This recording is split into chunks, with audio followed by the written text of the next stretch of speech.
qué gusto de hablar contigo, qué gusto de saludarte y que nos ayudes a poner en contexto esto de la reforma eléctrica de México. ¿Por qué México necesita una reforma eléctrica para revertir también la cuestión de la del 2013, ¿no? ¿Cómo se inscribe, pues, dentro del sector energético de México? Rubén, bueno, pues muchas gracias por la invitación para poder explicar un poco esto. Bueno, el 2013 lo que hace es desregular el mercado para que empresas privadas puedan entrar a generar electricidad y competir en algo que llamamos el mercado eléctrico mayorista. Eh, Previo a la reforma de 2013 se hicieron algunas reformas en 1992 con Salinas de Gortari. De ahí tenemos algunos contratos que son, por ejemplo, los contratos de sociedades de autoabastecimiento, los contratos que hicimos con productores independientes de energía, que la misma CFE les compraba para suministrar a los hogares y a los comercios. Pero bueno, nunca habíamos abierto la generación a privados. La reforma de que se aprueba a finales de 2013 y entra en vigor en el 14, lo que hace es, de las etapas de la industria eléctrica, que son generación, transmisión, distribución, suministro, comercialización, abre generación a capital privado para que puedan participar. Antes, digamos que al inicio de toda la creación de la industria, se consideraba que era un monopolio natural. Eso quiere decir que una sola empresa, ya sea pública o privada, era más eficiente produciendo el bien o el servicio que un conjunto de ellas. Eso es porque, pues, no sé, por ejemplo, poner 3 vías de ferrocarril, pues no tenía mucho sentido. Entonces tiene más sentido que exista una y que sea una sola empresa. Bueno, pues las líneas de transmisión de alto voltaje de CFE son un monopolio natural. Las de distribución lo siguen siendo, y cambia un paradigma en la generación. Reconocen ahora que puede desregularse y puede ya no ser un monopolio natural, sino entrar a un mercado competitivo. ¿Qué ocurrió cuando abrieron digamos que este mercado de generación? Bueno, de inicio le quitan 50% de los ingresos a CFE, porque eso es lo que CFE le vendía a usuarios calificados, que son aquellos grandes consumidores que consumen más de 1 megawatt. Eso representa el 50% de los ingresos de CFE, o representaba.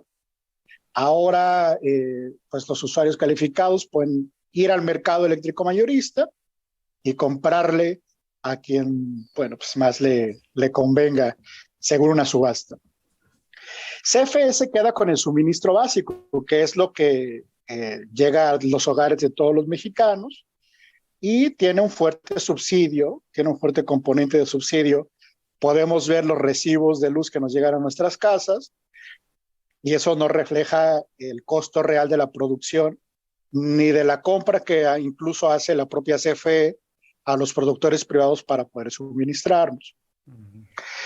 Esto lo que va provocando es, pues, una erosión de la empresa productiva del Estado, que toma esta forma jurídica a partir de la reforma. Previo a esta era un organismo. La reforma eléctrica que presenta el presidente López Obrador le devuelve el estatus de organismo del Estado y considera la industria eléctrica y la generación de electricidad como un bien estratégico de la nación, o como una actividad estratégica para el país. Esto, pues, en un contexto, yo considero que es de una lectura bastante actual del mundo. Tú viste, bueno, todos vivimos la pandemia, la seguimos en la última cola de esta, y las cadenas de suministro se fueron cortando poco a poco. Hubo países completos, incluso países de primer mundo, el mismo Estados Unidos, que no era capaz de hacerse de insumos médicos porque las cadenas de suministro, pues, se rompieron. Eso les provocó que no podían tener ni siquiera cubrebocas. Bueno, la electricidad es la sangre del sistema económico de cualquier país. Y después de vivir lo que pasó con la pandemia y lo que estamos viviendo ahora con la crisis energética mundial, lo que estamos viendo los alzas de precio en combustibles, para la producción de electricidad en Europa, que como son mercados muy desregulados, pues las empresas pueden trasladar esos costos de sus insumos a sus usuarios finales, y eso quiere decir que, bueno, pues tu recibo de luz va a reflejar lo que le cuesta a la privada, porque su misión es como tal ser una empresa que tenga menos costos y más ganancias. Digamos que eso es la lógica normal, nadie critica, así funciona una empresa y una empresa además sana. Pues. El presidente López Obrador lo que hace es considerar la energía eléctrica como una actividad estratégica que nos pueda dar, que podamos tener. Que lo es, ¿no? O sea, en definitiva lo es. Lo es, pero con generadores privados al 100%, es decir, en este momento CFE produce alrededor del 36% de la electricidad, pero su condición sin subsidios gubernamentales es insostenible, lo que le iba a ir achicando y achicando mercado cada vez más, hasta que fuera, bueno, pues prácticamente a desaparecer. Se podría incluso obligar a CFE a hacer venta de acciones para hacerla, pues, alguna empresa pública privada o incluso su privatización.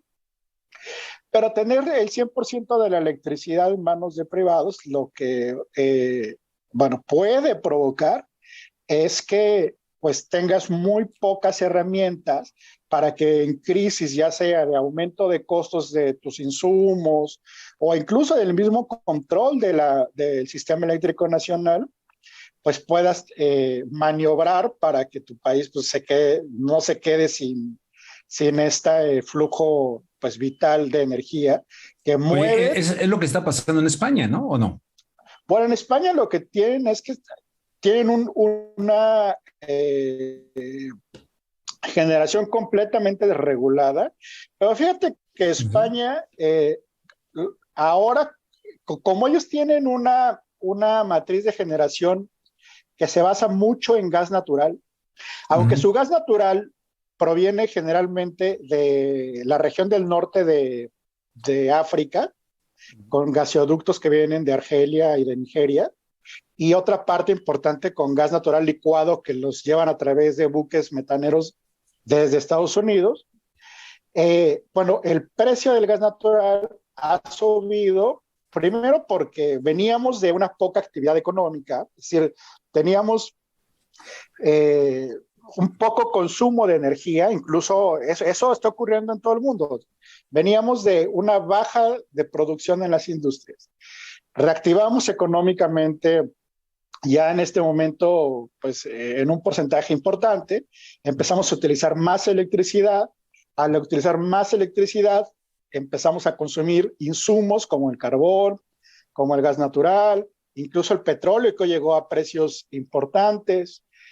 Bueno, todos los combustibles empiezan a subir y como la matriz energética de generación de España está basada en su gran parte en gas natural, pues los precios de los insumos se elevaron y como el mercado está completamente desregulado en su parte de generación, pues los costos los están trasladando ya directamente al recibo del usuario. Oye, Rodrigo, pero perdón que te interrumpa. Yo veo que esta propuesta de reforma energética es el 54% en manos del Estado y el resto en las leyes del mercado. Oye, me parece, sinceramente, o sea, yo no soy, o sea, soy antineoliberal, la verdad. Debe haber una regulación. En mi opinión debe haberla. Sin embargo, esta me parece una propuesta bastante mano ancha para darles juego a los mercados y a los negocios. Ahora, cuando hablamos de una cuestión estratégica para seguridad nacional incluso de un país, pues la electricidad lo es. Y evidentemente un gobierno responsable o un Estado responsable que regule aquello, que no deje sujeto a las cuestiones del mercado nada más para hacer negocios, sino para garantizar el suministro de esto que tú llamabas como la sangre de cualquier sistema económico, pues me parece muy razonable, pero aún así hay mucha oposición. Pues sí, mira, creo que hay formas de llegar al digamos, producto esperado. Eh, una de ellas es la propiedad de las cosas, es decir, uno podría tener propiedad completa sobre eh, la industria eléctrica para obtener los resultados que quieras. Y la otra también es ser un estado regulador, pero un regulador de verdad, un regulador fuerte. Es Exacto, un decir, regulador fuerte. no necesariamente necesitas tener la propiedad del bien Exacto. para tener los resultados deseados, sino una regulación que apunte hacia esos resultados y un regulador que te permita hacerlo. Parte de la reforma del presidente López Obrador retira a la Comisión Reguladora de Energía y a la Comisión Nacional de Hidrocarburos, son reguladores independientes creados a partir de la reforma del 2013 y los integra a la Secretaría de Energía. Era una figura que en el mundo se le conoce como regulador ministerial. Un regulador ministerial es eso, es un regulador que está subsumido dentro de alguna secretaría o un ministerio. Países Bajos tiene un regulador ministerial eléctrico. Alemania, que todo el mundo por alguna razón le tiene mucha admiración en la oposición, tiene un regulador ministerial que está dentro del Ministerio de Economía y bueno, eso es parte importante de la iniciativa presidencial. Es decir, o sea que México ahí estaría yendo a tono con lo que hacen incluso países europeos muy importantes, ¿no? No estaría yendo a contrapelo de lo que están haciendo países como Alemania, ¿es correcto? Bueno, la industria eléctrica de cada país depende mucho de tus fuentes de poder. Es decir, claro.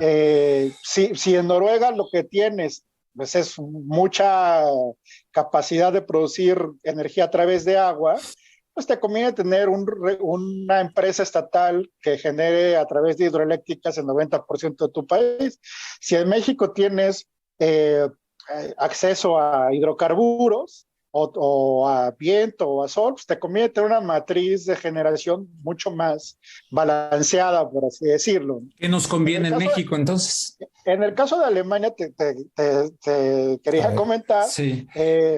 lo que tienen es una cercanía al gas de Rusia, que es con la que han venido produciendo electricidad últimamente, y ante el encarecimiento del gas, se migraron a una matriz térmica basada en carbón. Es decir, esto de que la reforma energética del presidente va contra el medio ambiente porque utilizamos carbón o que regresar al pasado, que vamos a contaminar, que nos va a costar más cara. Nos quedan 2 minutos. ¿Por qué dicen que nos va a costar más cara? La oposición. Bueno, a ver, para empezar en este momento, cualquier participante en el mercado eléctrico mayorista se le paga, si no importa si te cuesta, voy a simplificar las cosas. Sí. Si a una eólica se entra a despachar primero y le cuesta producir $1, se le va a pagar lo mismo que la última que entre a despachar, que imaginemos que es una turbina de gas, que cuesta $10. Es decir, la última generadora que entra al despacho, es decir, que inyecta su energía a la transmisión de CFE, ese es el precio que se ocupa para pagarle a todas las generadoras de electricidad del país. Es decir, ese mercado ya lo que provoca es un precio, pues, el más alto, que es el último en despachar, pero también ganancias que se pueden exacerbar muchísimo si pues solamente ocupas costos variables para ofertar tu electricidad, como es la eólica, por ejemplo. Oye, Rodrigo, para Pero sintetizar, entonces, tú estás a favor de esta reforma, consideras que es algo positivo para México. ¿Crees, aunque no sea tal vez tu área, pero crees que vaya a contar con los votos que necesita del PRI ya para terminar? bueno, ya han dado muchos señales, el propio gobernador de Oaxaca, la exgobernadora de Sonora, el exgobernador de Sinaloa, el propio presidente del partido ha dicho que va a analizar la reforma. Entonces creo, bueno, que el PRI está, creo que abierto y además creo que les conviene ya en términos prácticos regresar a sus bases y a su historia para, pues, no desaparecer en la siguiente elección. Entonces, bueno, es claro que estoy a favor de la reforma, creo que le conviene a México y espero que los diputados del Partido Revolución Institucional pues también revisen eso con sus propios electores y no solo con la cúpula de su partido. No nos va a salir más cara la luz, como dicen los del PAN, ¿verdad? No nos va a salir más cara la luz. Nos puede salir más cara la luz si está 100% en manos de privados y no regulamos las tarifas. Eso es cierto, eso se vive en España y en Chile, que por ejemplo También, sí. el 90% de la electricidad está en manos de privados.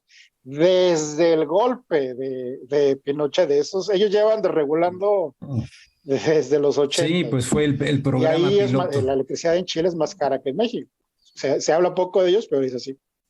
Rodrigo, pues te Así es. agradezco muchísimo esta charla y te pido que estemos en contacto porque es una bola de nieve que va a venir creciendo hasta que se llegue la definición, pero ir dando elementos para que todo el mundo pueda entenderlo y entender todos los puntos de vista de quienes están a favor y quienes están en contra. Te agradezco mucho.